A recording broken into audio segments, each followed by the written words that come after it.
Hi, my name is Erica Robinson, and this is the second part to the e-file assignment, and this is the online video demonstration.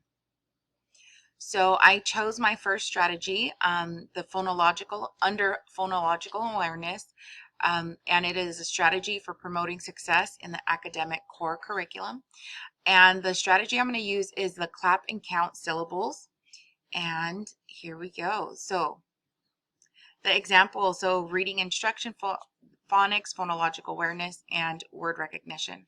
So the purpose of this activity, it is a getting to know you activity, and I actually did this with my students this week, as this is our first week back to school. So we sang, hickety pickety bumblebee, won't you say your name for me? Erica. Hickety pickety bumblebee, can you clap your name for me? Erica. Hickety pickety bumblebee, can you whisper your name for me? So this is a phonological awareness activity that you can do with your students. So clapping the syllables, Erica. Let's clap it again with our numbers. 1, 2, 3. Erica. 3 syllables. The second strategy that I chose is under strategies for managing class behavior.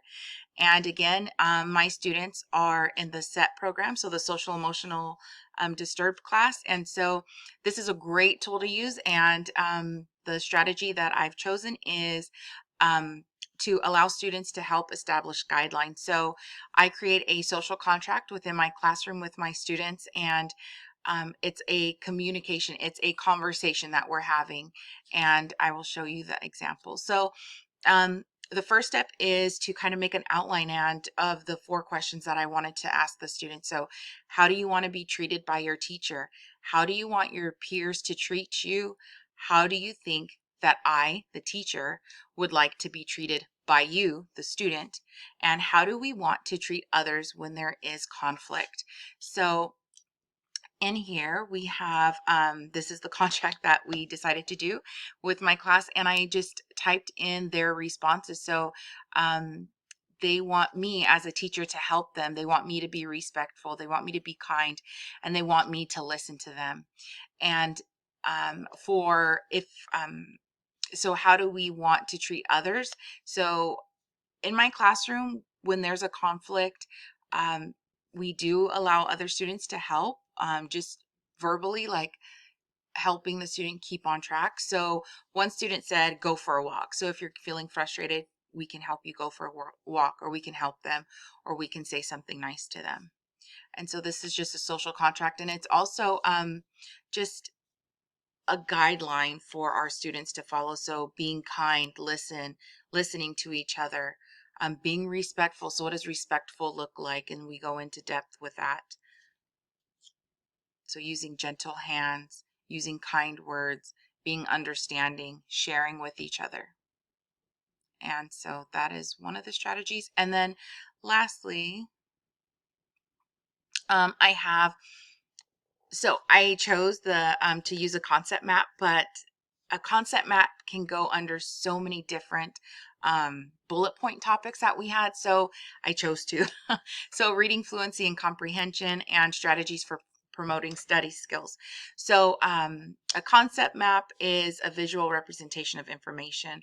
They can take the form of charts, graphic organizers, tables, flow charts, Venn diagrams, timelines, and T-charts.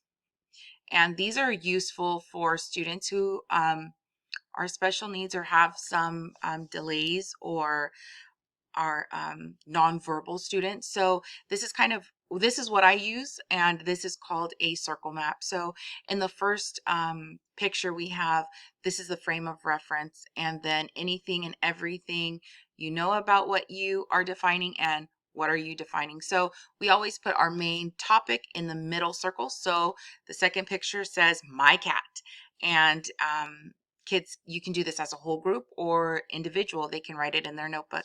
So my cat is 13 years old. My cat is playful. My cat likes marshmallows. My cat is big. My cat is a girl. And then that is for instance, my third graders can do that.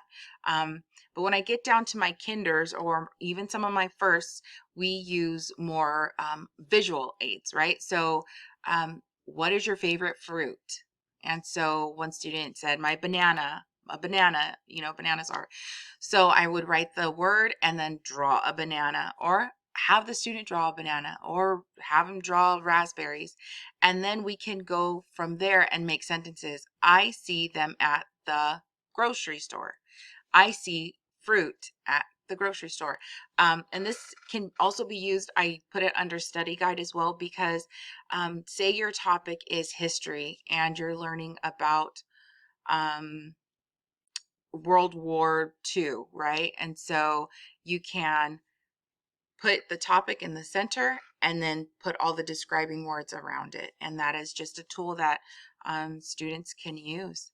And that is the end. And those are my 3 strategies that I took away from this assignment and that I incorporate into my classroom. All right. Thank you.